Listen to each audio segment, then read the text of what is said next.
Let's please welcome Darryl Shrock. Darryl! You notice Chris keeps moving the stand. This is where we keep our cheat sheets. How's everyone doing tonight? Good-looking crowd, good-looking crowd. Good-looking ladies up here. I'm kind of partial to women.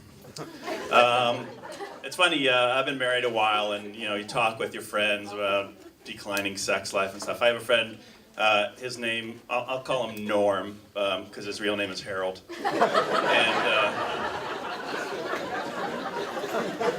Harold, he tells me, this is actually kind of cool. I don't know if you know anyone with this type of arrangement, but he has an open marriage, which is kind of interesting. His wife gets to go out with whomever she wants, and he's allowed to go fuck himself. So his sex life is 5 minutes to funny, basically. Speaking of things that can lick themselves, I have a dog. Her name's Cleo, and that's short for Cleopatra Woofington III, because people have to come up with really waspy names for their dogs. Like Cleopatra Woofington III, we call her CW3 because we, RG3 and all that shit. Woofington, like, so stupid. She's from the Newport Woofingtons. Have you heard of her? But she's very cute, but she does this thing where, we have a fenced-in yard, so she knows how to scratch on the door when she wants to go out. Very clever, and on the way in, does the same thing. So she'll scratch, and you'll come to the door, and then she'll run away. I'm not sure if she's trying to tell me something, but then she'll do it again. And you're like, what the fuck? So she's the ding-dong bitch, is what we call her. She's got it down to a science. She's already playing pranks on her humans. But she does this other thing, because we have this yard, we're so lazy as fuck, we don't walk her. So when we do walk her, she gets to basically go out and read all the messages that everyone else has left, because dogs actually communicate through their urine, through their pee. They go up, and the dog will be like, Ralph was here. Look forward to your prompt response. And Cleo will go out and read her pee mail. That's what we call it. It's the pee mail. She'll respond, Cleo was here. Yeah. Well, she's on all four. The male dogs get to do the fancy writing.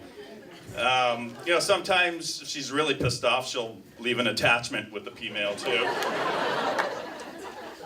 But I'm always wondering, if she could maybe do a blind copy, I'm like, pretend to leave a message, but like the other dogs wouldn't really know that it was Cleo who left this horrible message. Or if she drinks a lot, she could just do a reply to all and just pee all over the neighborhood. Get everyone's messages one long, as she walks kind of thing.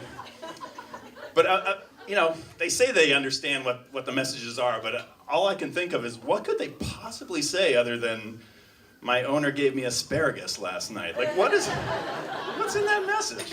It's kind of funny. Anyway, my name is Darryl, and some of you may know I'm not black.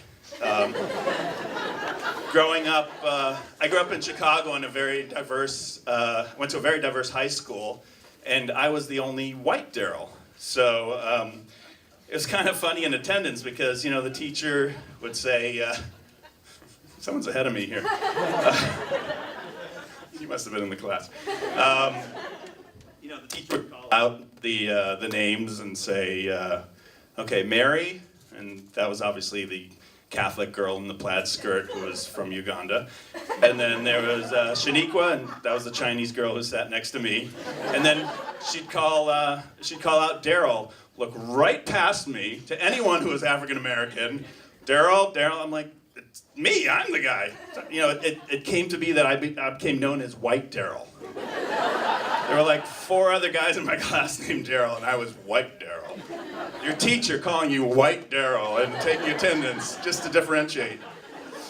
It became a little challenging, people picking teams for sports and be like, Darryl, and I'd be like, oh, no.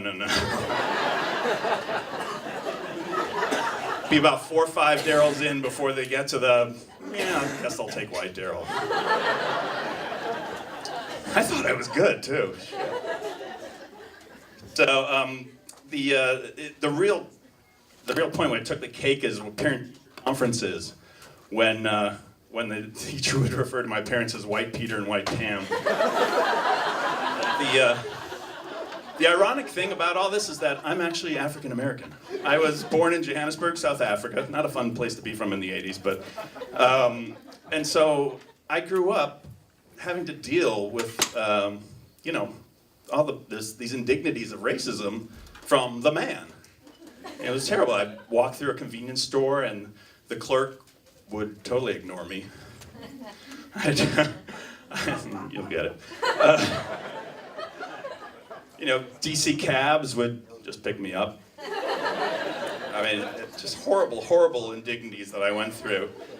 And cops can be so racist too. I could speed down Pennsylvania Avenue and just keep going. I can see you guys are getting a little uncomfortable and holding onto your wallets, so I'm gonna end it there. Thanks very much.